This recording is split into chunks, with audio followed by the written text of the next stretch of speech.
Hello guys आपण मैंने आज देखबार के पाबे कि कलापिया झुरी के केन्ता रांधसन देसी स्टाइल रे।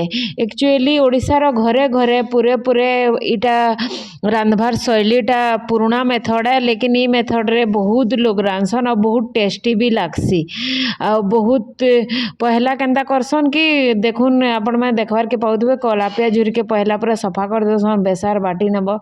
बेसार के सील रे बाटले जेते मीठा लागसी, जेते टेस्टी लागसी, ग्राइंडर रे बाटले मोर हिसाब रे तो हेते खास टेस्ट ना आसे।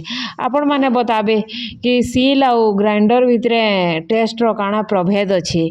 आउ आपण माने देखु जोन इटा पूरा सानी सुना करी तार भितरे पूरा मसला रो पाक करा गलानो, बेसार रो पाक। बेसार पाक परे इटा के भल से किछि मिनिट 10-15 मिनिट बेसार एंता रखी नसन। रखी साला परे तेल पकई करी ऊपर तल कर करी इटा के भजा हेसी। तापरे तो मैक्सिमम टाइम काना हेसी आपन को अलगा तुन भी दरकार ना होए। इटा जदी कलापिया भजा हेछि बेले कलापिया भजा संगे टी खटा हे गला बेले मस्त देसी स्टाइल रे खाबारटा ए। मोर जिन जिन माने चैनल के देखु जन जदी वीडियो भल लागला बेले लाइक करबे, सब्सक्राइब करबे, वीडियो के शेयर करूँ।